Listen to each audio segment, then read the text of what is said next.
Hello again, Scott here from SocialNRG Presents, and thank you so much for joining us. This time, I hope you're ready for another exciting episode featuring Marc LaFrance. Marc has been involved in the music industry for more than 3 decades and is well known and highly regarded as an industry professional, having performed as a drummer and singer on more than 100 albums across countless studio sessions and live performances. Marc has worked with many prominent artists, including stars like Alice Cooper, Motley Crue, Bon Jovi, Cher, Glass Tiger, Loverboy, Carly Simon, The Cult, David Lee Roth, and the Scorpions, among many, many others. And Marc also enjoys another regular gig as the drummer of the incomparable, internationally acclaimed Bachman Band. And today, Marc joins us from his home in beautiful Vancouver, British Columbia to delve more into his exciting background and bring us up to speed on what he's been working on next. So sit back, relax, and get ready as SocialNRG now presents you with your Backstage Pass.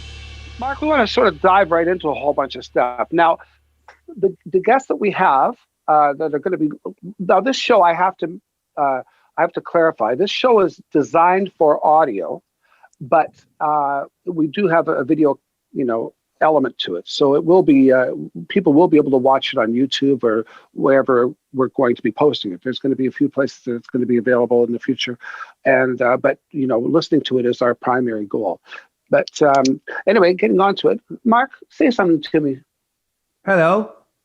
There you are, because all Yes, I was seeing was Charles. The way it works is that when if you weren't talking, all I could see was the last person talking. Anyway, so let's dive into it. You have been on so many sessions that our listening audience is not going to have any idea of. So let's get on with it. Do you have a basic off the top of your head? I mean, I know you've done literally probably hundreds of sessions, thousands of sessions in your life, and some of the artists are absolutely ridiculously huge. So can you sort of do something off the top of your head for us? Sure, I can. Well, there's, I've done, I think, 4 Motley Crue albums, David Lee Roth, Bon Jovi, The Cult, Scorpions, Donna Summer, Carly Simon, Poison, Long John Baldry, I can't, a Glass Tiger. It's like a pretty, I'd have to read though. Sometimes I actually have to look to see what I remember to play on, but there's, you're right. There's like hundreds, thousands of songs that, and some of them were pretty big. So. Well, absolutely. I mean, I hear your voice everywhere. And, some of the songs, it's quite funny because I know the inside scoop where people are thinking that's the lead singer singing it, but that's actually your voice for a particular part of the song. Your voice is popping in as the lead vocal, but people don't know it because it's just been mixed properly. We probably wouldn't be able to talk about that too much without divulging too many secrets, but I think that's interesting. You did Julio Iglesias too, did you not? Well, no, actually, I think I was working on an album. I can't remember. I was working on the Payolas. I was doing on a Payolas album at Little Mountain Sound, and Foster was getting ready to do some work with Julio. And, David Foster, yeah. Yeah, David Foster. So I just happened to walk into one of the lounges, and he was sitting there, and I said hello, and he said hello. I guess you could see you work with him. That was a great story. Yeah, right. That's one of my better stories. Yeah. And you know what? He didn't have any women around him, which I found very surprising because, he was always known as this, woman. He has Anna Kournikova. He doesn't need any other women. Julio does? Are you sure it's not his son? That's his son. Oh, right. Sorry. Yeah. That's the other Iglesias. Yeah. You're talking about Julio. The elder Iglesias. Oh my God. The elder. He was doing working on the record. No. But yeah, so I did meet him, but I didn't actually work on one of his records. But those days were quite interesting, Mick, as you can recall, because we were working together through a good portion of that, like if not all of it.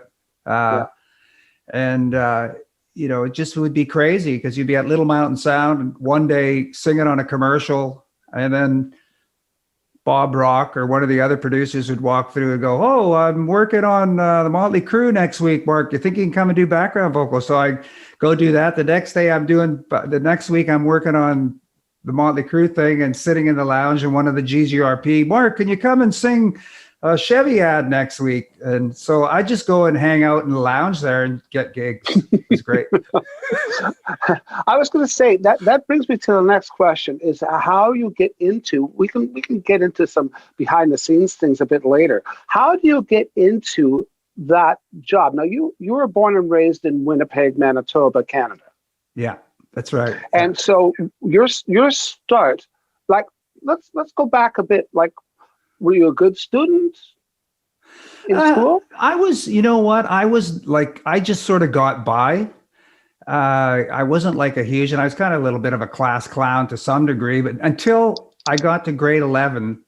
After grade 11, I quit school for a year because I heard 200 Motels Frank by Zappa. Frank Zappa, and I locked myself in a rehearsal studio because with my band, the band was, of course, I played with older guys that were about 5 years older than me. They were all in university. And so I go to our rehearsal hall and just practice my drums and sing along to records like all day long for a year. And then I went back to finish my grade 12. Of course, by the time I got back to finish my grade 12, then I actually got serious for 1 year at school because, you know, the kids that I was now in class with were the kids that were below me before, so I couldn't relate to them. Right. So, yeah. You know, it's that weird in those. So I had got really good marks my last year of school, which ironically, I think helped me out because my math skills improved and a lot of the stuff, you know, that I always wanted to, you know, I always enjoyed doing bookkeeping. I know that's really a weird thing for a musician to say, but I've always enjoyed back in the days doing, you know, 36 column ledgers and cross balancing and stuff. So I got that from high school and it actually helped me throughout when I started doing the business, right? So I know we used to make a joke about it that you always wanted to be an accountant, but your mother made you sing in a rock and roll band. Yeah, that's right. Yeah, I like to live the life of leisure. Anyway, yeah. Well, I was going to say, so, and your dad, what did your dad do for a living? My dad was a farmer, right? But then when he came to town, he ended up getting a job with GM Guest, which was a huge construction outfit that put in all of the gas lines throughout Winnipeg. Because up to that point, they put in all the gas lines for natural gas. So he ended up working construction, but he was born like in 1901. So my father was pretty, you know, he was like 54 when I was born. I have two younger sisters. So yeah, that's right. He was quite older when he got his start in marriage, right? Yeah, he did. Like your mom was quite a bit younger than your dad. She was 20 years younger than him. Yeah. And then they went on to have 7 kids, and yeah, it was great. My childhood, I mean, it was a great childhood. It was a very tight knit family. I lived in a fairly kind of rough little neighborhood, but you know, it was pretty. And then, of course, around that time, you know, when Elvis came out, and I had older sisters, so that kind of turned me into listening to music because they were listening to Elvis Presley and the Everly Brothers and the stuff that preceded the Beatles. And of course, like yourself, I saw the Beatles on Ed Sullivan, and that was it. It was like, for me, that was like a religious experience that, boom, well, I'm going to do this. And, you know, that would have been in 64. So I was like 13 or something like that, or nine. Yeah. No, yeah. You wouldn't have been that old. I was going to say, so no. Okay. So how old were you when you started your first band? When did you get your first drums? Yada, yada. I know we got a cute picture. Maybe Charles can bring it up. There's a cute picture of you as an infant banging on a little drum. You're like just a toddler. I don't even think you're walking yet. Yeah, that's right. That was in Cary. I actually lived on a farm when I was first born. I didn't move to Winnipeg till I was like 5. So we lived on a farm. We lived on a farm for a bit, and I think, of course, I can't remember too much about that period of time, but we lived on a farm at that time in Cary. Yeah. There we go. Oh, that's a picture. That's my grandmother, and my dad's in the background, and one of my sisters. I think my oldest sister, Lynn, is there. And you're already banging on a drum. So how already, old would you have been there? How old would you have been? Oh, I think that I had to be like somewhere around 9 months old or something like that. I wasn't very old. I was very adorable. It's funny because when I look at the picture, I can see your features. It's amazing. It's like you haven't changed all that much. Well, is your family musically inclined there, Mark? My dad played fiddle, and of course I had aunts that played piano. My oldest sister played piano, so there was always like a piano or instruments. And back in those days, people, I'm almost old enough. I mean, that we didn't have when I was a kid, that we didn't have a TV set yet. TV wasn't happening, so there was radio. You listened to radio, or somebody would sit around the piano and people would sing tunes and stuff, right? So.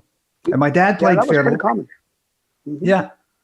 That was pretty common in those days. You sort of created your own entertainment. Yeah, absolutely. So now, when did you get your first kit of drums, or did you first start playing drums? Did you join a band first? Sometimes people join a band before they even start an instrument. No, actually, my first instrument, oddly enough, was a toy trumpet.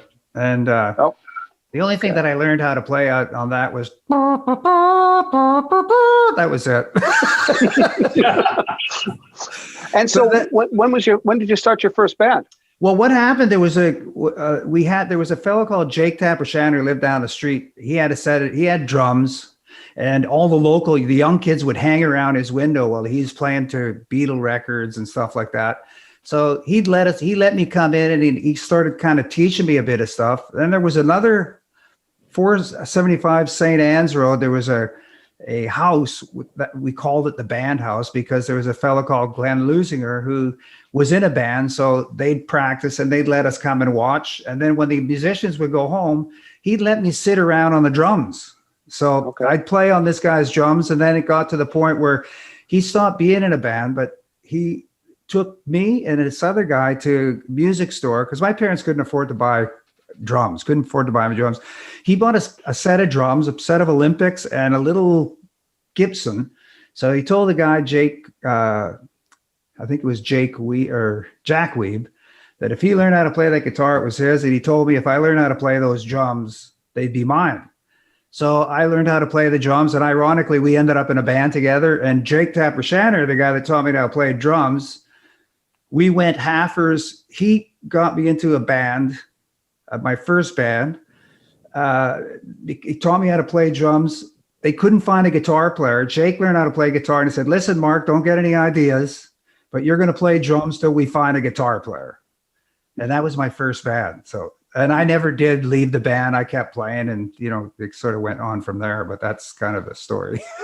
And your big claim to fame, you're a great drummer, but your big claim to fame is your voice, because it's your voice that's been on all these albums all over the world. Yeah. So when did you start singing? Right away. I was singing right away, and because I had a higher voice, they'd always make me sing the high parts, right? Because I always had guys that were older, and none of them could hit those notes, so I got to sing the higher tunes, and they go, "Okay, well, you sing the high harmony, sing the high harmony." So that's kind of it. Started right at the same time.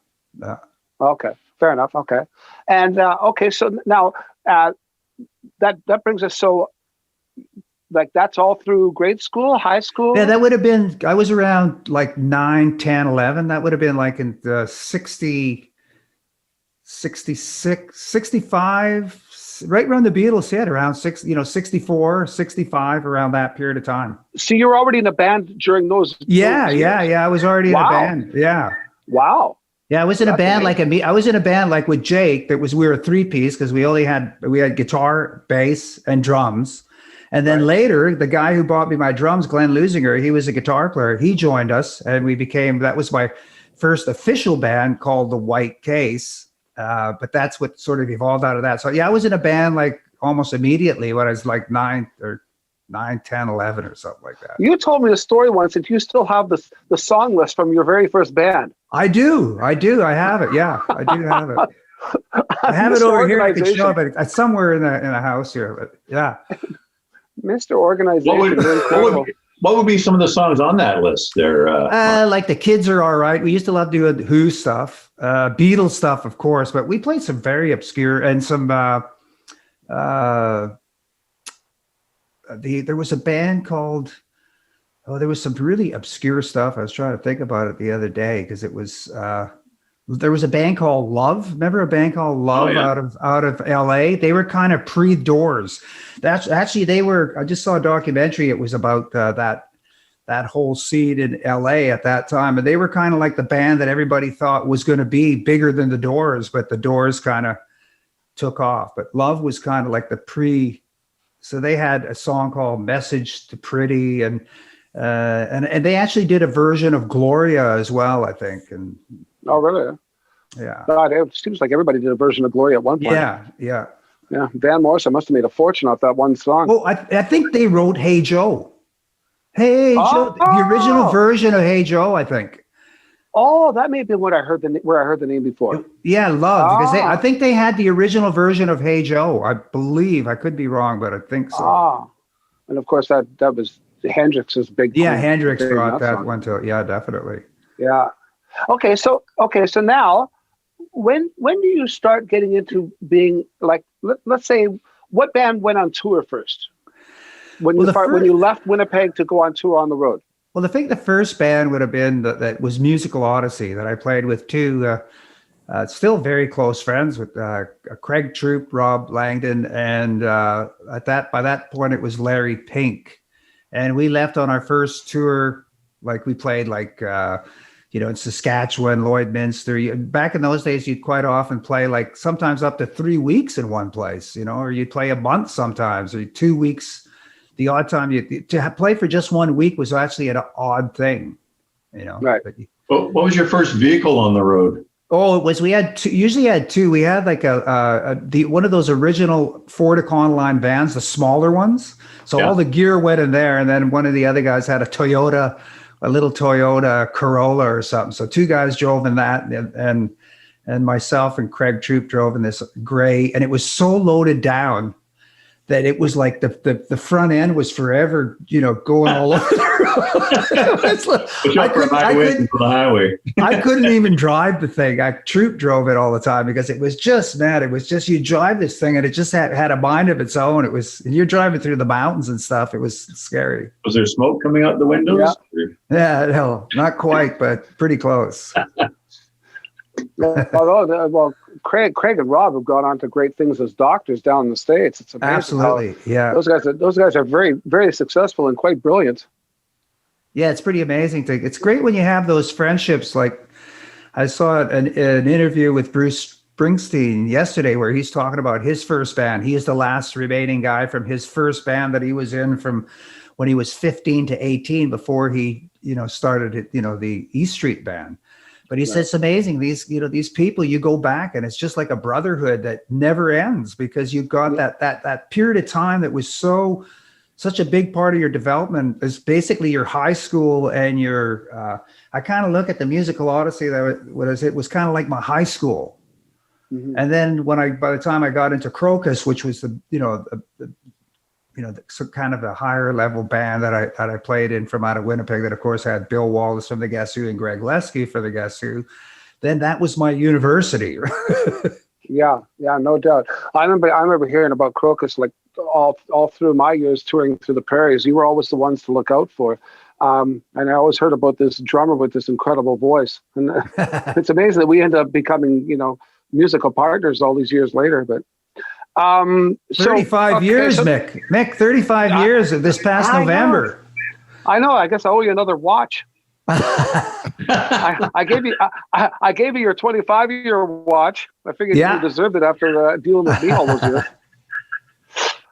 So that's another question. So I remember. Now you did the dinner club circuit. There was dinner clubs in Winnipeg, right? Were you on call there?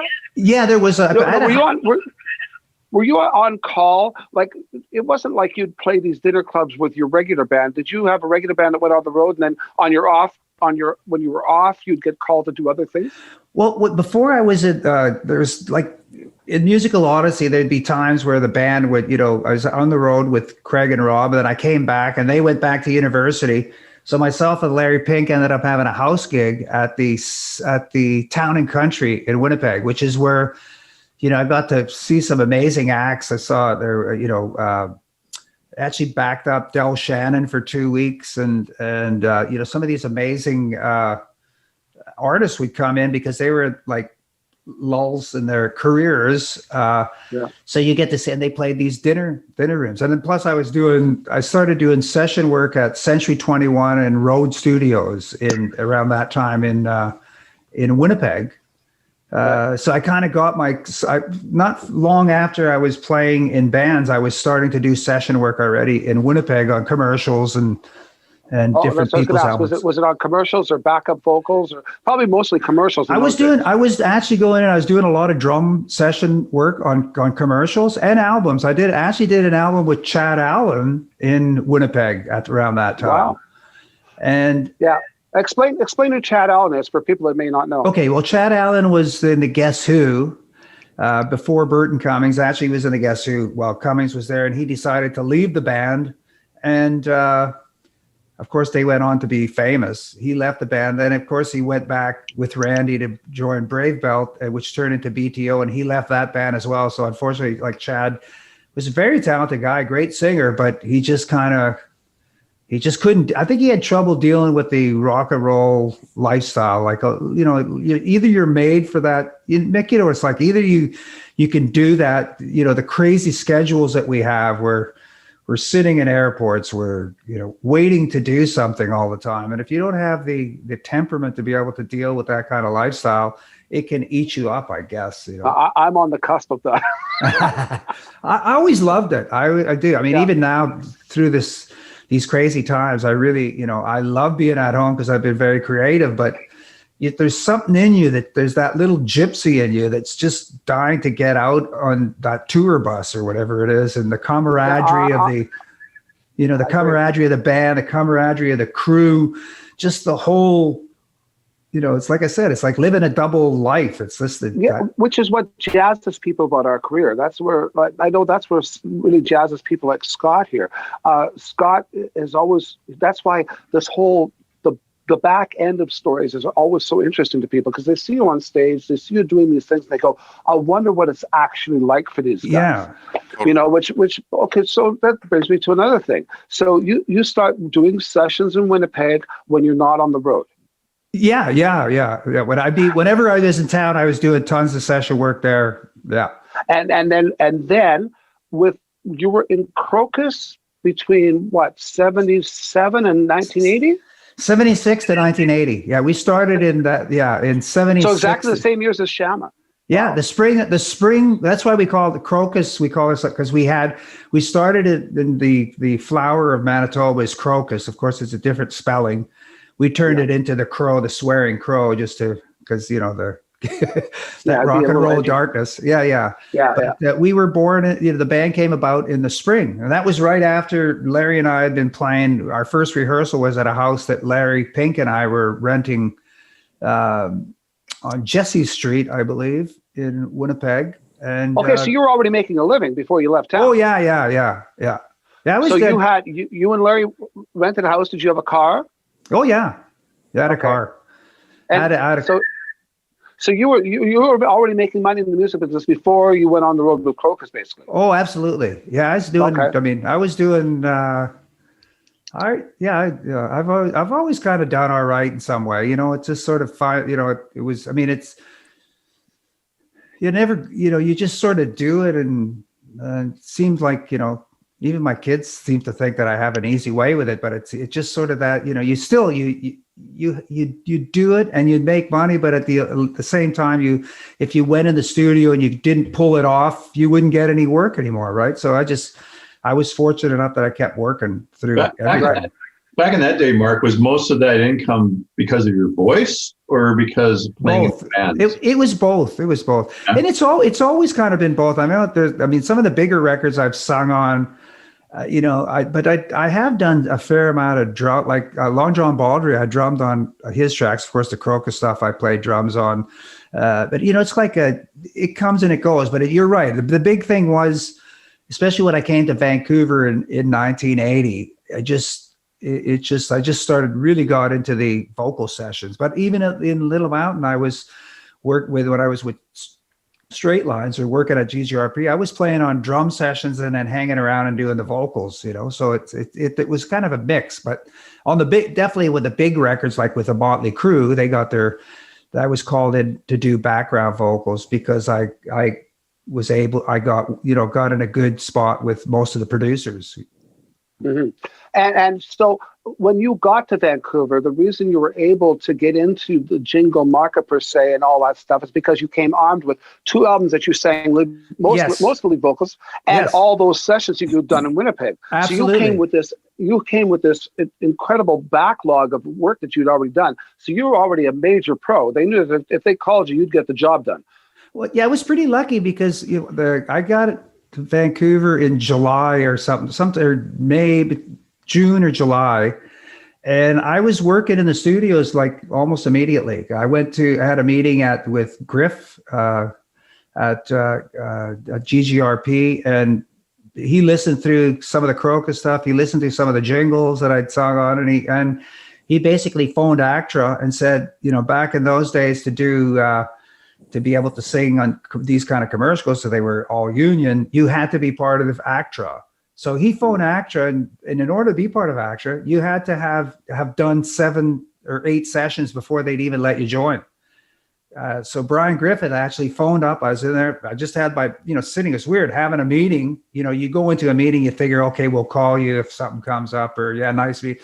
But he picked up the phone. Okay, I got Marc LaFrance here. He's going to do way more than 8 sessions. I'll sign him up right now. So bam, I was in ACTRA like that. Right place, right time, and it was just.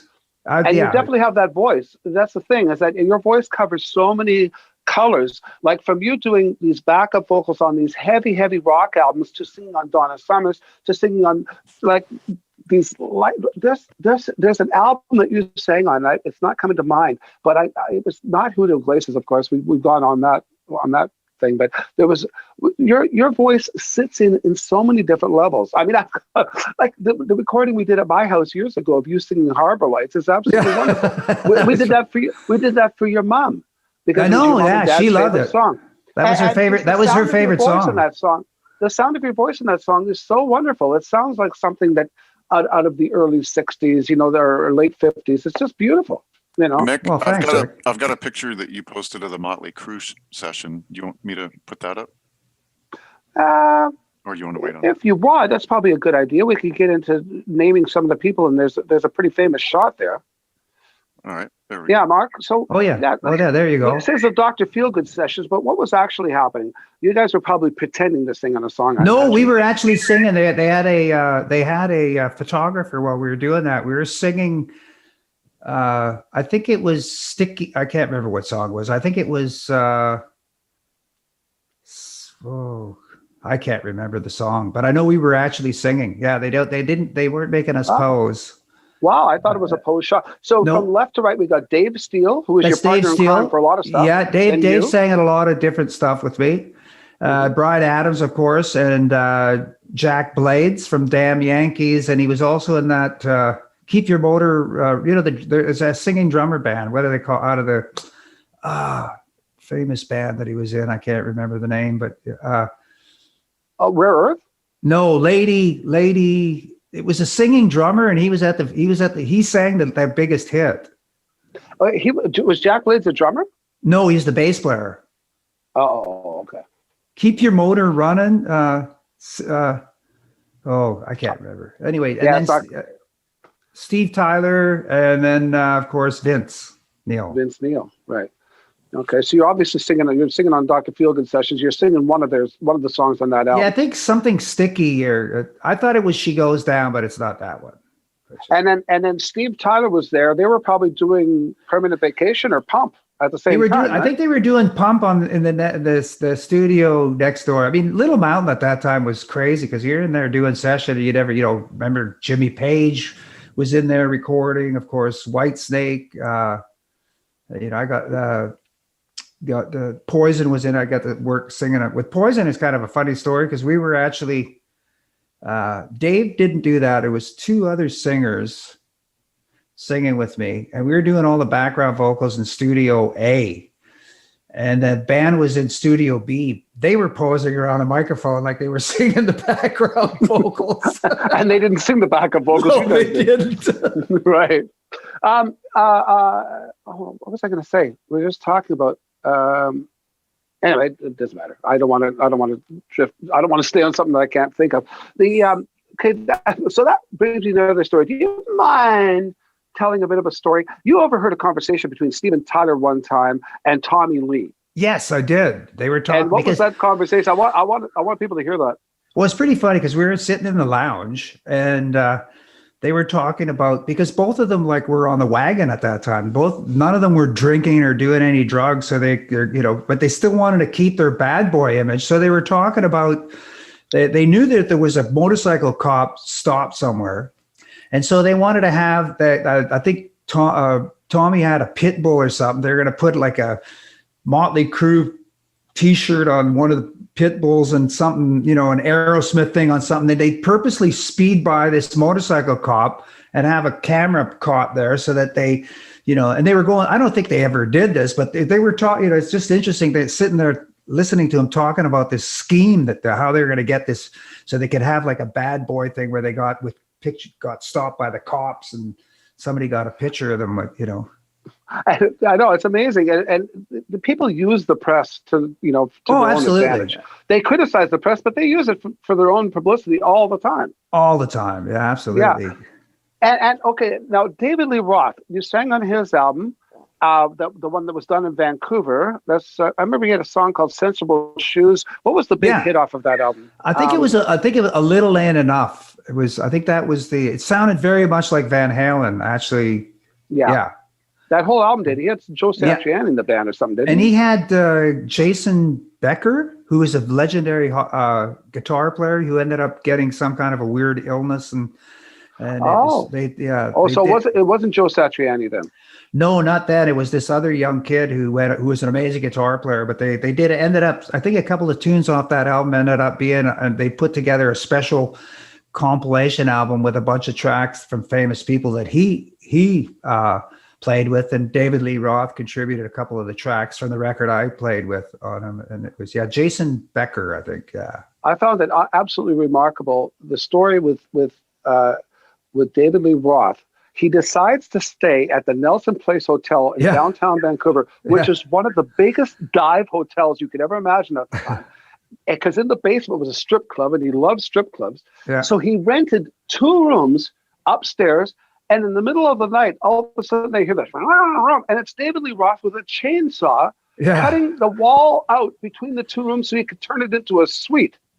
Yeah, he did. He was a character, but he was wonderful. He was absolutely wonderful. One of the more fun characters to work with. He was really animated, and a lot of the guys some of the Bon Jovi, of course, we did do some background stuff together. He was a hands-on guy, but David Lee Roth was really hands-on and a real character, and it was a real pleasure to work with. He was into trying different types of things, and of course he had his wall because he loved mountain climbing. So he had Little Mountain Sound was famous for its loading bay, which had very high walls. So he actually had his rock climbing wall set up in the loading bay, which they also used for the drum sound. And he'd go in there, and of course, there was wafts of. He liked the ganja, so there's lots of. But a great character. He was very, very, and he'd get in there if we had some gang singing stuff. Like a lot of the lead vocals, sometimes you wouldn't see the singer around. Like they wouldn't be around while we're doing background parts. A lot of times, some of those lead singers didn't know how to sing backup parts. They had a very wonderful character voice, but they didn't know how to sing harmonies. I have to tell, there's a funny story, but I'm not going to say what band it was, but it's pretty funny because we're sitting in the studio, and the lead singer, comes to sing with me at the time. I think I was just in on that session, so I'm singing, and Bob comes on the intercom, on the headphone mic. Bob Rock, Rock, and he says. I can't remember what his name. Well, I'm not going to mention his name anyway. He says, "Do you think you could just sing falsetto with Mark?" And he goes, "What the fuck is a falsetto?" He didn't even know. He didn't even know. Excuse my French, but it was just he didn't know what a falsetto was. I mean, it's like, and you're going, okay. Was that the same session where he ended up he was put on a forced break to save his voice? Was that the same session? No, not this guy. No, this guy's okay. No. And then there was all kinds of different guys. You walk in the studio, and there's one guy. I don't know. I guess he couldn't do his lead vocals without watching porno. It's like just weird stuff sometimes. It's like you go, I mean, I was in the studio. I mean, back then, you like guys like Bob Rock and Mike Fraser, all these amazing producer engineers, they all really paid their dues doing commercials and playing, a lot of times with jingles, they do huge productions with symphony orchestras and the whole thing. So they really learned how to develop their tools. And the same with us. We were in there singing, almost every day of the week singing. And so a lot of these bands, recording acts, they come in, and of course they only do an album every 2 years or whatever it is. So they wouldn't have that, they wouldn't have their studio chops would be, be not necessarily there, some of them. Of course, yeah. Well, they're busy on the road and swapping out parts, so yada yada. Mike Fraser is actually going to be one of our guests on this show. Oh, so, really? Cool. Yeah, which is great. So that brings me to Bob Rock. So now Bob Rock is probably the premier rock producer, one of the biggest in the world. He's up there with the Mutt Langs in the world now. Yeah. Now with you, where's your background? Let's go back. How did you meet Bob Rock, where you became his right-hand man? You're one of the biggest parts of his toolbox. Well, yeah, I mean, back then, I mean, he's got a pretty good toolbox, but it was like, what happened is he was around when I was doing jingles. He was there a bit because he was kind of, doing some engineering stuff. But a big one was when I first moved to Vancouver, I went to a show to see, it was Loverboy and Bryan Adams. Of course, I've known Paul Dean and I'd met Bryan Adams before. We were actually singing jingles together around that time. So I went to see their shows, and I knew Paul Dean way back from the days of Winnipeg when he was in Scrubble O'Kane, which is back in the 70s, mid 70s. Right. So I went to see the band, and I was out in the audience getting ready, and this guy comes up to me and he goes, "Man, you're Marc LaFrance, right?" I said, "Yeah." He says, "I saw you at the Commodore warming up with Crocus, warming up Gatto. And I love your drumming. I love your voice." And that. So we just chatted. I think I might have bought him a drink. I can't remember, but we had a great chat. It was Bob Rock. Mm-hmm. So it was like from that experience of meeting him. And then we connected again at the studio and when we're the jingles. And then when he started producing, I think we just hit off a great. It's always good to treat people right, because you never know where it's going to go. That is I always say that to the young musicians. They come out, I say, man, because it's so easy for us, especially we get off stage and, we all have egos and whatever, but it's like so easy to get off and you're pumped up and people are telling you you're great all the time. And somebody comes up and you don't want to talk to them and then I've always been, I don't know, maybe it's just my nature, because I don't, I'll talk to anybody and I'm glad that I do, because I find people interesting. But for me, that was like a really big lesson of how important it is to treat people and your fans and stuff, of course, because that ended up. Sorry to interrupt. Go ahead. No, that's pretty much it. I remember Mark. I can remember, actually, I grew up down the street from Bob Rock. Yeah, because he grew in Victoria, right? Victoria here, yeah. Yes. And I knew his sister Jody quite well, and we used to go sneak and look at their gear back in the early PLA days. And I remember getting a little 45 with the knockout in the center of "Eyes of a Stranger." Yeah, so it was just getting released, and I wish I had kept that, because looking forward now, you never realize where people end up. But my gosh, I mean, quite a storied career from the starting point there. And he's he's really quite a humble man. It is like, he really is,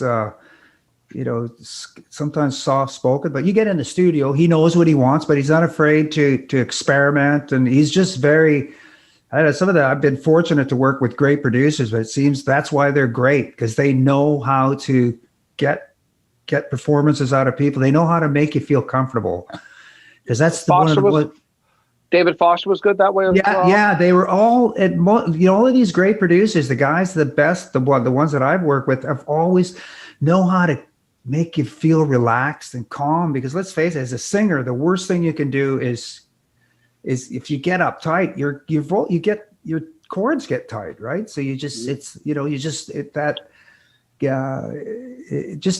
that are able to relax people, just don't worry, we're going to get, I don't know, it just sort of has that misdemeanor of a. And it seems like the good producers also aren't looking for perfection; they're looking for performance. Exactly. It's like a lot of times you work so hard on a backup vocal, making it perfect, and then okay, let's make the double perfect. You go, well, that a double meaning you're singing. Yeah. For people that don't know what we're talking about, a double is when you sing a part and then you actually sing it exactly the same again. And what it creates is a chorus sort of sound. But if you're singing it perfectly both times, you lose the effect that you're trying to achieve. Well, it's also sometimes that are guys that are totally so hooked up on pitch that they can't even handle if somebody's climbing, if you're doing, like climbing up to a note to give it character or whatever different, they want to hear everything too exact because they've got it so mapped out in their head. And until you hit that puzzle and put it in the puzzle of their brain, it doesn't work. And you can be there for, you can work on it. You can get overworked on a song where it ends up sounding perfect, but it has no feel, right? Yeah, well, I've sort of always been of the belief that the whole is bigger than the sum of its parts, and I think that works on every level, especially even in recording. I mean, you come in expecting one thing, but if somebody gives you something else, you go, "Hey, that's kind of cool." Instead of going, "No, it has to be this, it has to be that." Yeah, that doesn't work in my brain. Yeah. Can I delve into the Ozzy Osbourne story with you? Now, you were asked to join Ozzy's band at one point. Yeah. Can you elaborate on that story? Well, apparently, I guess they were looking. Ozzy had a guy, back in the day. Before now, I mean, now you can guys playing a click tracks. You can cheat a bit with somebody's lead vocal or whatever. But back around that time, he had a guy in a little tent by the side of the stage to cover for him when he start losing his voice. And so Bruce Fairbairn, another great producer, and Jim Vallance had suggested I'd be a good guy to do this. So I got a phone call and they flew me to San Jose. And I got there. I went into the sound check, met a couple of guys in the band. And then I went back to the hotel. I was supposed to go meet Ozzy that night. And all of a sudden, I guess I get a phone call just when they're supposed to come and pick me up. They said, "Listen, Ozzy lost his voice, but we're telling the fans that his wife got in an accident, the car accident. So don't go outside right now because there's a big riot." And there was. It came on the news. There's like they were burning cars outside and the whole thing. And it was just said, "Don't leave. Just go back and we'll talk to you when you get back." And I went back. Wasn't it like in Compton or something? I don't know. It was in San Jose, and there was I'm telling you, I checked into it was a Holiday Inn. And I opened my window and there were bars on it. I'm going, what the hell? Is this prison or what? And they told me, they said, whatever you do, don't go outside. There's Latino gangs walking the streets there. And you'll probably, if you go walking out in the wrong place, you'll get killed. So I went, okay. So I just stayed in the hotel. I got on the plane the next day and I just went back and they phoned me and I outpriced myself. So the idea was you're going to be singing off stage. Yeah. You were going to be supplying vocals to the live performance off stage. Yeah. So it would look like they were doing it, but they weren't. Yeah. That was the days before samples. Yes. Yeah. They did, but they didn't want to bother with that. They just wanted some guy that learned all of his tunes. And when he's singing, you just double them and, you'd sing his vocal and you just double them. Well, there's lots of stories out there now of like there's a major player I'm not going to go into whose lead vocals are on track. They don't use them all the time, but this way, if she gets sick, she'll talk to the audience in between songs, and when she's not talking, that fader comes down and up comes the pre-recorded voice, and people go, "Oh, that's terrible." Well, you know what? The people in the audience don't know the difference, number one. Yeah. Number two, the millions of dollars it costs people if they have to cancel due to a sore throat. Yeah, because in a way, the technology is allowing the show to go on, and 98.9% of the people in that audience will never know that she's not singing live. Exactly. I know. To me, too, I get people going all the time. You're going, "Oh, man, having enhanced tracks for performing live, for instance." To me, I don't have a problem with that. They think it's bad. The fact of the matter is playing to enhanced tracks is a hell of a lot tougher than not. Yeah. If you're playing, especially for a drummer.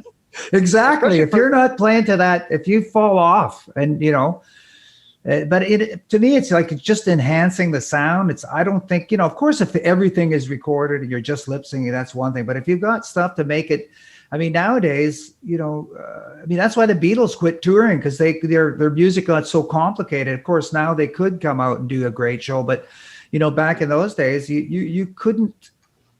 You wouldn't have traveled with a string section. No. Yeah, exactly. Yeah. Absolutely. So, okay, now, if you don't mind, is there? By the way, I'm going to ask the rest of our panel here. Is there anything guys would like to ask Marc?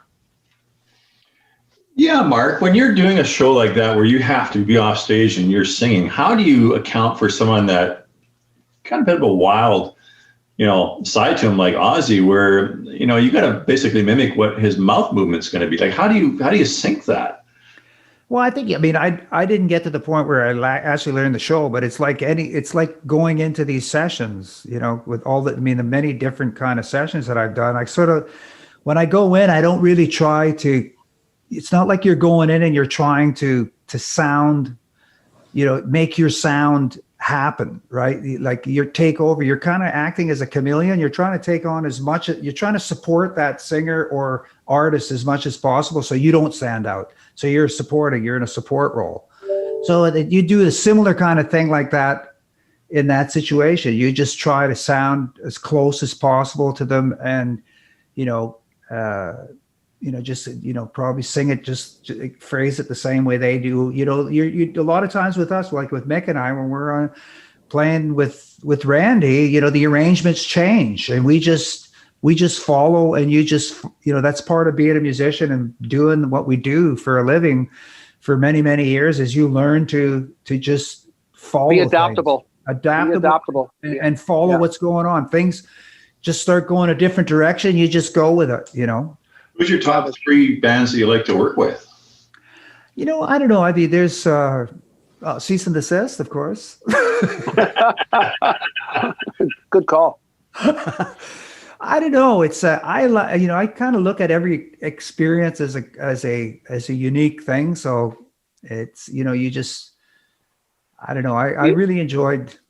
You developed some good kinships. I know you and Tommy Lee were quite close. I thought there's a good story, if you don't mind me sharing. We were playing at a club called Richards on Richards. Yeah, Richards on Richards. And of course, the guys from Motley Crue are in town, and they know Marc, so they pop in. And I remember Nikki Sixx and I think Nick Mars or something were sitting in a booth. And at the end of the night, there's Tommy. Now they're all in the wagon and stuff, but there's Tommy. He buys us a bottle of champagne and he starts helping you tear down your drums. So there's Tommy Lee, this rock star, tearing down Marc's drums. Yeah, he was helping me tear my kit down, and he bought us a bottle of Dom Perignon. Yeah, I know, it was pretty amazing. It wasn't a cheap bottle. No, I really liked him. I thought he was a really good guy. Yeah, they were great to work with, but I mean, I have countless different experiences that were pretty amazing to. Work at the Glass Tiger, working with Jim Valance was always a real pleasure. I got to do several records. Jim's going to be on this show as well. Oh, fantastic! Yeah, we did. I did the first Glass Tiger album with him, and also did a song with a band called 38 Special, and it was called Paradise. Teacher. Oh, no, it was Paradise. It ended up being in Revenge of the Nerds 2, right? And it's amazing. I did that like 40 years ago. I still get royalties from it. Gotta love those union gigs, huh? Yeah, the union ones were the best. Yeah, for sure. Yeah. Well, I did. I was on the Musicians Union board for I think 5 years, and I was also president of Music BC, and so I did a fair amount of lobbying for advocacy for musicians and artists' rights. And probably one of the biggest ones was appearing in front of Canadian Heritage for the neighboring rights, which was Bill C. And that was in Ottawa. That was in Ottawa. I flew there and appeared in front of Canadian Heritage when that whole bill was being put, which was actually was part of the big update of our copyright law. That was actually was Jean Chrétien. We were talking about that earlier when we met him, but his government brought in sweeping changes in copyright, which to this day, for me and many musicians, has been a good thing because we get performance royalty from airplay around the whole world, because Canada signed on to this WTO agreement, and I had a part of fighting for that, right? But it was it's basically the right, they call it the neighboring right, because it's the right that neighbors songwriting and publishing. Because songwriting and publishing, of course, you get performance royalties for when your song gets played on the radio. Well, now as a performer and as a maker, the maker would be the record company, the performers would be the main artist, and then the side players get a royalty from performance when a song gets played on radio throughout the world. So yes, up until the neighboring rights thing was implemented, a person would come in and let's say there's a story that people have played on major hits and their fee, they got $75 one-time payment. See you later, and that song goes on to be played for 40 years. 50 years. Now with neighboring rights, they will get this, let's say $75. It's much more than that, of course, now, but they would get that money, and they would also share in any of the sales. Or is it sales? It's performance. It's just it depends, because different countries have, like Japan has a thing where you actually get some money off sales, but that depends whether there's so many different levels and different, like if it's a union contract, there's different levels, like reuse fees, but that's different. Neighboring rights it's like a right that you get, but you got to make sure that you register. It's no different than anything. Like a lot of guys, how many times you hear guys, I never made any money off that. And you go, well, did you actually do the paperwork to register it with Actra-Rax or whatever collective it is that collects these royalties? And they go, oh, I never knew about that. So, that's the thing. It's like anything. And I can't, mention this to musicians in a stark terms, but it's like, it's the music business. So you have to understand the music industry and all the different streams of revenue, and that there's paperwork to do in order to get paid for this stuff. And if you don't do the paperwork, you don't get paid.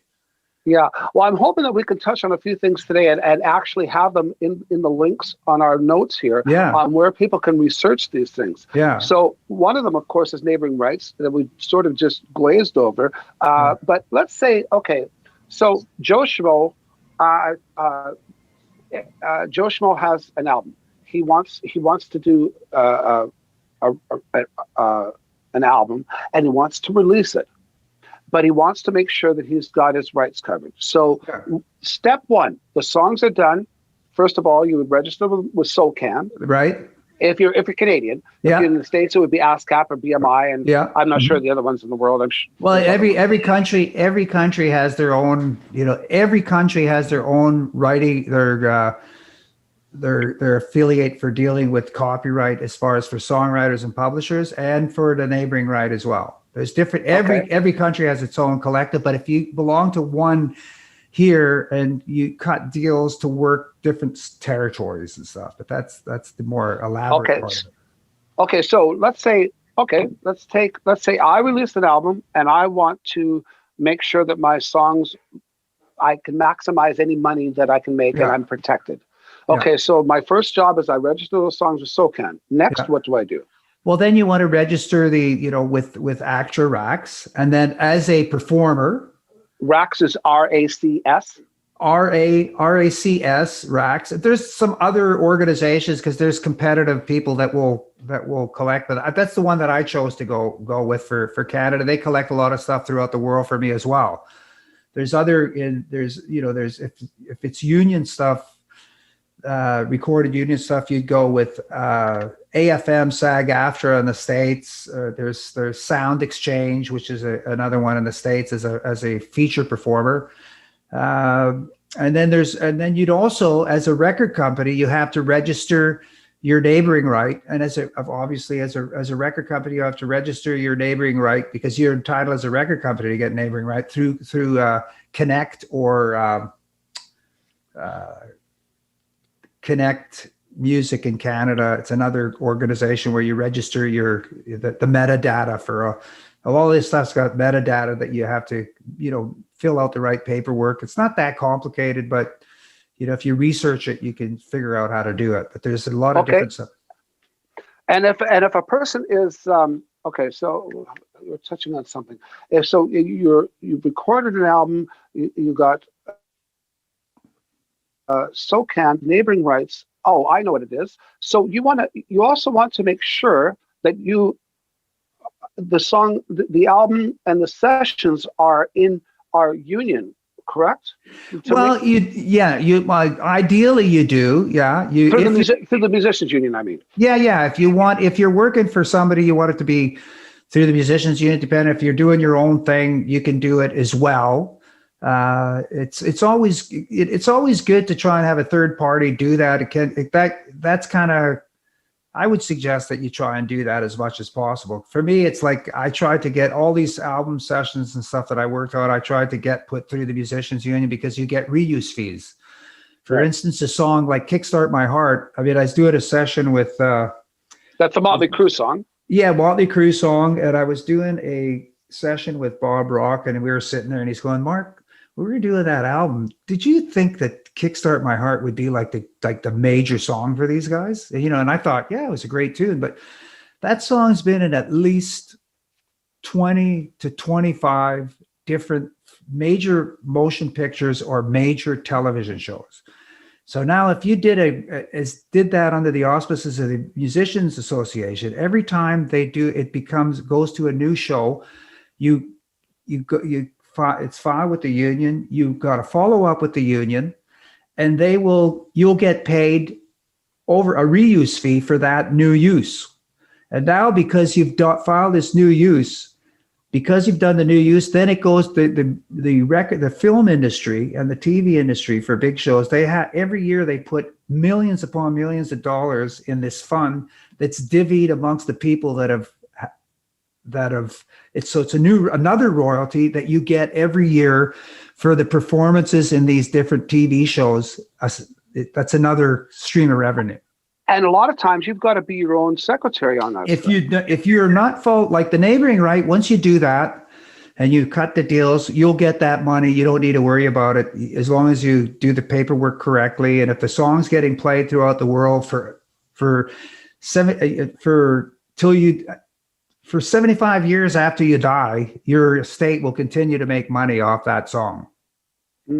Interesting. I remember talking with the late Gay Delorme now when we were hanging out, and he wrote all the songs like Earache My Eye and Basketball Jones, all the stuff for the big Cheech and Chong albums and the movies, and did the soundtracks. He did well with that. But one of his biggest claims to fame was the rodeo song. Well, it's only below, and I don't go. That song, it was hard for him because people thought it was public domain. Yeah. And so people would record. There'd be these heavy bands, like big recording contract bands, that would throw it on their album as a joke, not realizing that somebody actually wrote that song. Yeah, and they would just put it on without giving him any credit, and he would have to chase it down himself. Yeah, absolutely. Yeah. And I remember that was one of his biggest complaints. He says, "Why do I have to do this for me? Why do I have to chase this down? Should there not be a place that's looking out for me as a songwriter?" No, it's like any business, though, unfortunately. If you don't look after yourself, nobody's going to look after you. So these organizations like the Musicians Union and all of these collectives, they're there to do stuff, but you have to make sure that you do the paperwork. And like I said, in the instance of the Musicians Union, if you do something, you have to. I mean, I make a joke about it to you all the time, but it's like I watch tons of movies and TV shows, not just because I enjoy doing it, but in case I run across some of the stuff. Of course, now with the internet, it's much easier because you can do a search and find stuff very, very quickly. But still, I've been watching a movie on a plane and I go, whoa, there it is. I've got home I sang on that. Yeah, no. And then I go home, and if I check and see if it was a union gig, I phone up the union and I say, this is this. 3 months later, I get my initial payment, and then I continue getting my royalties from it for years down the road. But I mean, if you don't keep on top of it, you don't get remuneration. Hey, Mark, so obviously you come from the traditional side of the music industry, right? Where, record companies and that sort of thing. But now we've had this shift to a digital age and digital music, and people are having to really put more effort into self-promoting and that side of it. How has that changed in relation to the stuff that we're talking about now for those artists that are now trying to break into the industry? They don't get the traditional roadmap. Well, they still have to do. They still have to do exactly what I said. They still have to register stuff. It doesn't matter because the streaming and stuff is being paid through organizations, through some of these organizations that I've mentioned. So you want to make sure that your paperwork is together so you do get paid for this stuff, because streaming is only going to go up. And I know a lot of people my age get upset with streaming because they think it's taken away the CD and the album. But the fact of the matter is artists now, like if you hit it big now, you make it like guys like Justin Bieber, Drake, they make more money than Paul McCartney and the Beatles and the Stones combined, like when they hit it now, because they're streaming, they're doing like 7 million streams a week or whatever it is, or maybe even more than that. So they're making a lot of money off it. So it's the same kind of tools and principles apply. It's just that it's instead of it being the radio station and the TV station, now it's become the internet. And countries like Canada right now are working to update. It's up to musicians to be proactive to make sure that the copyright laws are up to date so that we start to get, the money that we deserve. But that's always been that way, and it's going to continue to be that way. But they have to be active and really, get behind lobbying to make changes to make sure that they get money. But all the tools, the organizations that are set up, you still need to do that type of stuff in order to get paid for your streams and downloads. And still, I mean, the key is with the streams and the download is that you want to try and get your stuff out there and hopefully link up with a company that will shop your stuff for film and television use, because that's where you can make headway in the industry today, is if you can get a placement in a movie or a TV show. Can we back up a bit? Yeah. We've grazed over Spotify and all these streaming services. There's musicians out there, like you had said, musicians out there that, Spotify, it's a ripoff, it's this, it's that. Now you have a bit of a rebuttal on that. Can you sort of explain what you mean by that? I mean, I understand. The problem is that the tradition, the musicians that sign deals with major labels, right? Major labels, they got deals where, let's say they had, they were only getting paid 10% of 90% of retail. So they're not getting as much money off the streaming as, let's say, if they had their own stuff, like a Drake, who has his own company now, he's the record company, so he gets all the money. So the record companies are making most of the money off this. So that's why you're getting complaints from some of the bigger artists that they're not getting their fair share, because these records were done years ago, and they're getting their money from these old deals that are like really don't. Yeah. So, I mean, I think those types of things too, it's almost like big artists have to get together and I think maybe they are, some of them, like Don Henley and a couple, I've heard him speak up about it, where they need to do a fight to renegotiate their old deals, because it's a whole new business. It is. It's a totally new world. Yeah. But it will be, but you got to remember too, it used to be like when you sold in the old days, like even an average band, like I'll take my band Crocus. We maybe our 2 records cost $40,000 to produce at the time, which was back in the 70s. And we got 6% and 90% of retail. So we got it. So you're just paying the money that you get back goes against your production costs, right? And so you don't end up recouping. A lot of these bands never recouped, so they never made any money because they never recouped on their production costs.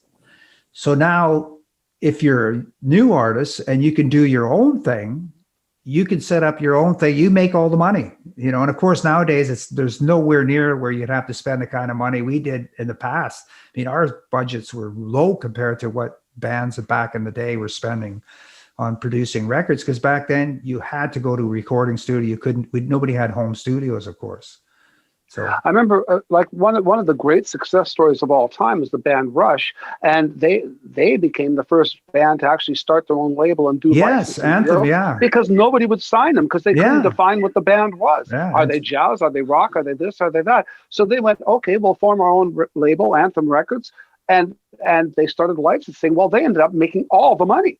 Well, that's what happened. I think that's what happened. Motley Crue, Nikki Sixx, they had a huge record deal, and they ended up. I think they were owed something like $200,000. This was after Dr. Feelgood, when they're things were waning a bit.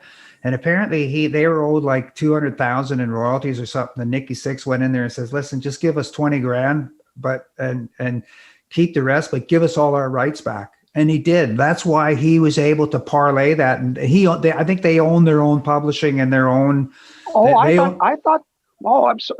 Go ahead. Apparently that's what he did. He ended up getting the rights back. So that's why they've been able to repackage and license their like especially Dr. Field or Kickstart My Heart has been in so many different movies and stuff. A lot of other bands, they get lost. If you're part of Sony Music or Universal and you had so success, chances are they don't even know that you're in their catalog anymore. Right. So your stuff doesn't even get shopped to anything. Yeah. So I think that's where they I think that's where that's happened with a lot of Canadian artists. Yeah. No, I see.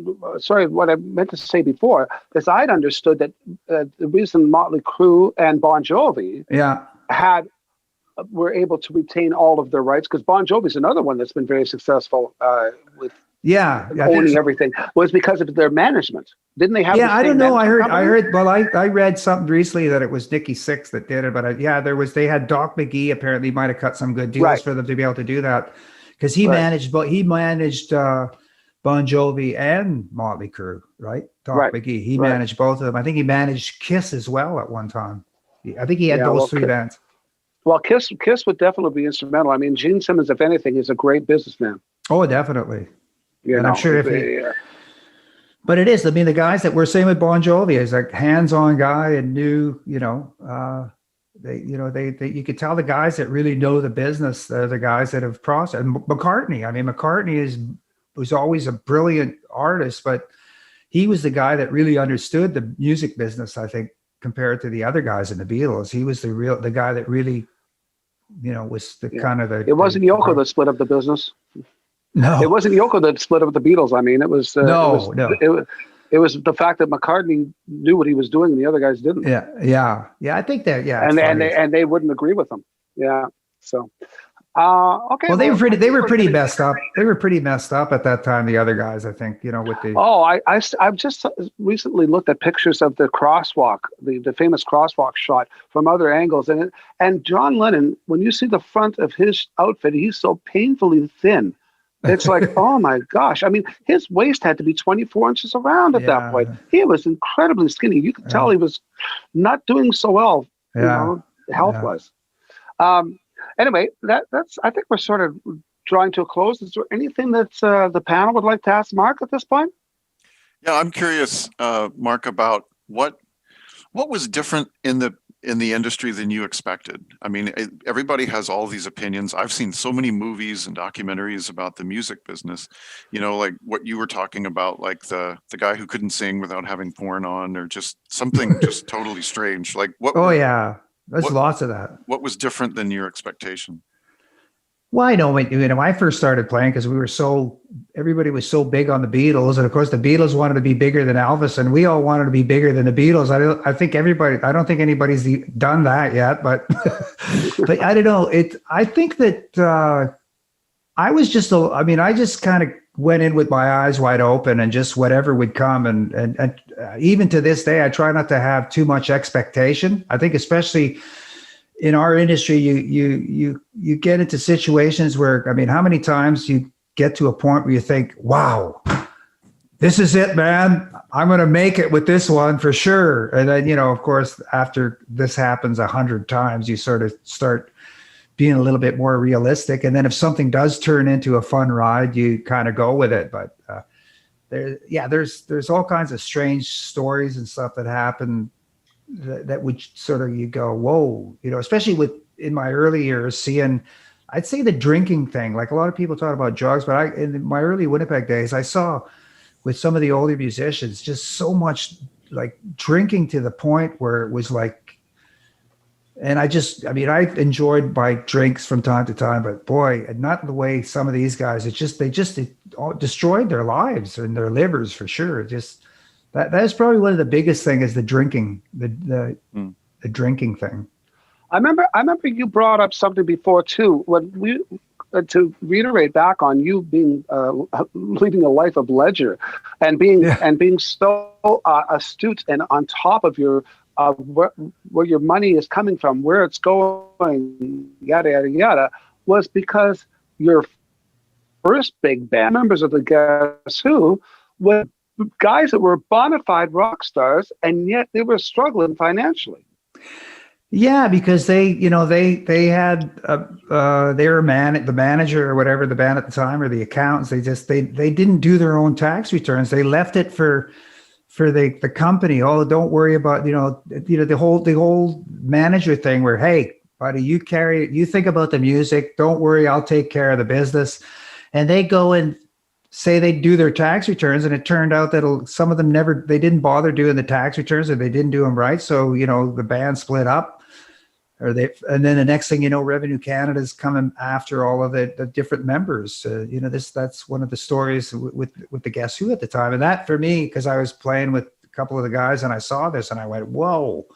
I got to really keep an eye on what's going on here, because you got to be real careful about who's taking care of who you're doing deals with. And of course, we've also had experiences where we've had managers that were fairly unscrupulous, and you trusted them. And then at the end of it, in Crocus, I was on the road, and I phoned my mom, and we had a manager, and things kind of went south with him. And I phoned her up, Mom, how you doing? She said, well, what's this in the newspaper? Crocus getting sued by Montekia Investments or whatever it is. And so I was going, whoa, so I find out that I'm being sued because it was in the newspaper. I didn't even know. My mom read it in the paper and told me about it. Wow. And then we ended up settling with this guy, but everything was fine. But still, it was like, it just, experiences like that sort of are rude awakenings where you go, okay, well, I think I better keep a closer eye on the business here to make sure that things don't go the wrong way. Right? Mark, I've got a question for you. So obviously, we're in this interesting period right now with the pandemic and such. And that's majorly impacted live entertainment, and not only for the artists, but for the people in the industry itself. But for yourself, you mentioned at the beginning of the show that you've kept yourself fairly busy. Yes. What are some of the stuff that you've been working on during this period, and what have you got on the back burner for when things start to get back to normal? Well, Mick and I have been working on the Atlantic Crossing thing with a show that we did, and we're planning to come out with Great Guns on Atlantic Crossing, doing live shows, and of course, Cease and Desist. We should probably explain what Atlantic Crossing is. The Atlantic Crossing show is a show where we do a Beatles, Elton John, Rod Stewart, and AC/DC, and then we do some great covers. It's like a tribute with a little extra at the end, and it's a really fun show to do. And we've had some good little success at doing that, because it's just a fun thing to do. So, and then of course, Cease and Desist, which is our kind of corporate band, and we try and do. I'm sure that all of that stuff's going to come back like Great Guns. That's what my prediction is. But I don't know. I guess with me, I just kind of got my studio, got myself a decent mic, and I started doing background vocals for people and writing tunes. And I released a single, but I just recently called "Be Kind." It's kind of different, really different for me, because it's not a rock thing, which a lot of people expected from me. And I just, been having a great time creating. And I think that's the thing with musicians. I've been in the business 50 years. Mick's been in it a long time. We're continuously coming at, hitting a crossroad where you go, what am I going to do now?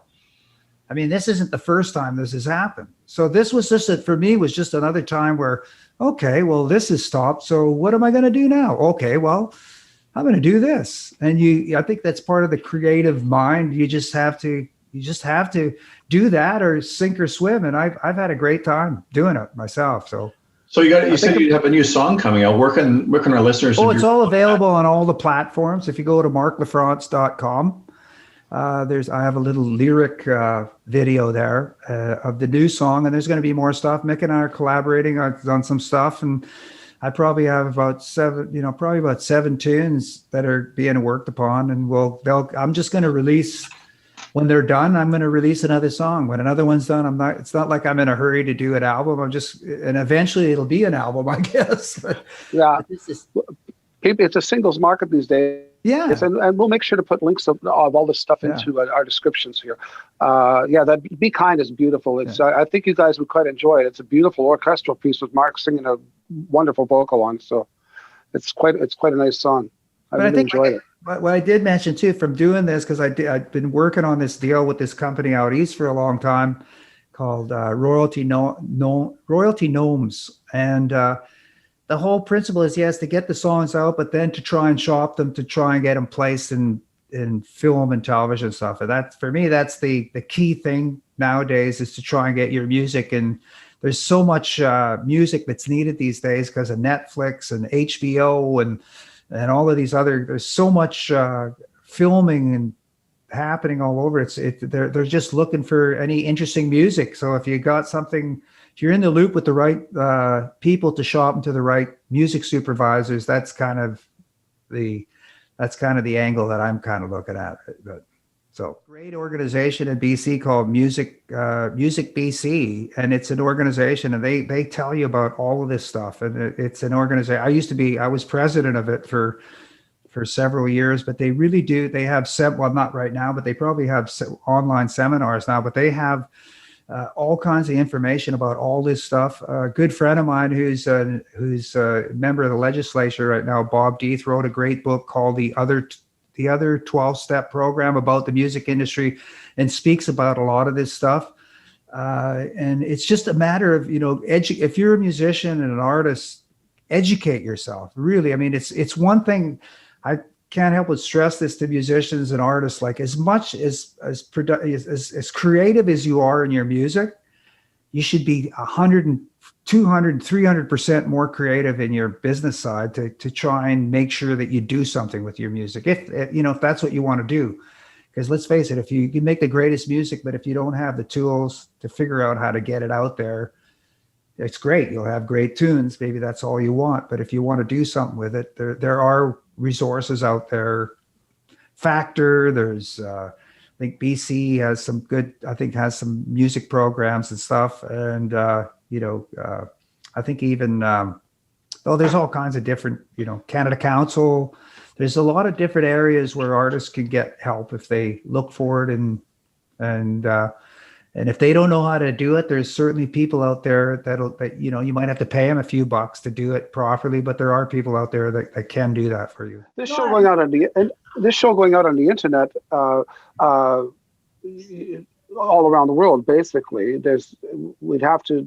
I don't know where people from the United States, for instance, would find these resources. A lot of these things are from BC and Canada. Factor, for example, I think there's Factor programs in other countries. Australia, I'm assuming. Well, there are other countries. I think the UK. There are there are probably Germany. Yeah, Germany. There's other countries have. The States is a different ball game, but they do have some stuff as well. And of course, they do have a form of the neighboring rights right now. They're not 100% up, but it is coming together there. With satellite radio, they're happening, and which is why yours exploded, because the United States, when satellite radio hit, the United States had nothing to do with neighboring rights until satellite radio hit, and then all of a sudden your checks just went through the roof. Well, yeah, because that's with AFM SAG-AFTRA. But it's like, they're really, it's a huge thing with satellite radio and the downloads and stuff too, because that's all coming. I mean, even the copyright laws in the States are, I think, a little bit further along than ours, because I think they're working on, there's some stuff coming down the pike right now, which hopefully will, I kind of keep my ears open. I'm not really participating like I did before, because I'm I'm letting some of the young people get in there and do stuff, because that's where the energy is. And there's so many horror stories of people that have had that big shot and weren't aware of what should have been done at the time, and they end up not with nothing, right? Mark, if I may. Yeah. One of the things, there aren't a lot of people who've had stamina in this business, and you've obviously had great stamina, and you spoke to some of the aspects of the business that try your character, like alcohol. Is there any advice you would give to starting musicians for how to have longevity in this space? Well, I'm a huge proponent, I guess, of health. My wife is like so on top of what I eat. I don't even have to think about it, but I get to eat very well, very healthy food. And I go to the gym every day. I'm up at 5:30 in the morning. Wow. So 4:30, 5:30 in the morning. First thing I do, I have a little cup of tea, do a little business stuff. And then I hit the gym at 6:30 for about an hour. Now I can only go for an hour because of the COVID. I wear my mask, stay away from people, but I have a great workout every day. I take a couple of days off on the weekend, but I go 5-6 days a week. I think that keeping physical is, for me, being a singer and a drummer, I have to be very, with Randy, sometimes we're doing 90-minute to 2-hour shows. And sometimes I don't even get a sip of water. If we're doing the rock show, it's like bang into one next dude, bang. So for me, it's like being a good exercise program and the stuff that I've mentioned already, just really trying to keep focused on the business and keep a clear head. Yeah, there's always there's always time to have fun, but try and limit the fun. Because how many guys, Mick and I'm sure we've seen so many guys that have got so carried away with the party that they didn't maintain. They couldn't keep doing it, or we've lost them, Thank you, Marc. Well, there's a certain amount, anybody who's been in this business for longer than 15 years, it's because they've had to reinvent and they've had to stay on top of themselves. Because anybody, the reason I say 15 years is because most people will give it 15 years and they go, this ain't working out, I'm going to be a plumber or something. Yeah. To me, there was like, I'm going to use Randy's line. My plan B was go back to plan A. Yeah. There was no plan B for me. I was always going to stay in this. Absolutely. No matter what. So if you're doing that, you have to sort of reinvent yourself always. And constantly. Yeah, exactly. It's like Atlantic Crossing that we broached on earlier. Atlantic Crossing was because we were with cease and desist and knew that I could do a decent Elton John. Brent had a Rod Stewart thing that was amazing. We knew that we could play Beatles with the four of us because by then we had Ian Cameron with us, and Marc did great AC/DC. So we figured, well, why not put a tribute together that does all those four acts all in one show? And that's what we did. And it was a reinvention. So now we're not just marketing Cease and Desist, we're marketing Atlantic Crossing as a show band. So you're always reinventing, always. Yeah, for sure. It's like you got to continuously be on that. Because if you sit down and you just, how many times have we just let things happen, and then all of a sudden, there were times where all of a sudden the club scene changed so dramatically. We ended up playing in these very unusual rooms, which I remember Mick and but I still managed to enjoy it. I managed to enjoy it to some degree. But you were amazing. I couldn't believe how good you were with that. I was almost in tears every night as to where we were playing, and you were okay with it. Well, we had a gig. I guess so. I guess. Anyway, we don't need to delve there. It really is. It really is. If you're in the business, I've been in it for at least 50 years. It really is. It's like ebbs and tides, roller coaster. It's the roller coaster ride of your life. But it's certainly. Hey, Marc. Yeah. What's the funniest memory that you've got working with Mick? And then Mick, same thing for Marc. Oh God, the funniest. There's way too many of them. Give us a good one. I don't know, Mick. God, it's hard. Oh, I know. Mick and I we played the Strathcona, and I don't know what it was. It was just Mick all of a sudden decided he'd take on this character and he put on some of the cook's clothing or something. And what the hell was it? The Strathcona Man. Victoria. We were trying to figure out, okay, we got to make, it was, the week was dead or something. It wasn't happening. I figured, okay, I'm going to become Strathcona Man. It says Strathcona Man. And I snuck into the back the cooks where they have their lockers and stuff, and stole a cook's outfit and cook's pants and a hat and stuff. And I would go out and perform the entire first set of Strathcona Man. And the thing about Strathcona Man, it was almost like Sgt. Pepper's for the Beatles. It was liberating because I didn't have to do anything straight. I go up and we do tie yellow ribbon around the old oak tree. Because Strathcona Man could get away with that. And it actually kind of worked. Yeah. But we had lots of funny, crazy stuff. Of course, most of the stuff that was funny and entertaining, we can't really talk about. So I know. That's for the book. See, we Yeah. we lived through that, the epitome of sex and drugs and rock and roll. Like, you know, like you get a lot of younger musicians come up now to me sometimes and go, "What was it like in those days?" And I say, "Sorry, I can't tell you." I know it's funny. Yeah. It's funny because, well, the thing is, the legend is a lot bigger than the Oh, of story of the course. legend is much bigger than the actual story. So sometimes Absolutely. it's better to say nothing and let people imagine. Absolutely. Yeah. And I'm sticking with that one. Yeah, exactly. Yeah. But okay, well, I think we're getting pretty close. This has been a fantastic talk. We've talked about a lot of stuff, man. Wow. We've been on for 90 minutes, I think. Wow. This has been a great show, guys. It really Well, has. unbelievable. Well, I'm glad. Fantastic. It's fun. This is fun, actually. It's fun to reminisce, and I'm sure you're gonna have to edit some of the nonsense. No, but- I don't think Love we're the gonna be editing nonsense, anything. Mark. I love it. No nonsense. I don't think we're going to be editing anything. And I'll Listen- tell you one thing: we're probably going to get you back if you'll say yes to that, because Oh, I think there's absolutely. still more to talk about. Oh, absolutely. We didn't. Yeah.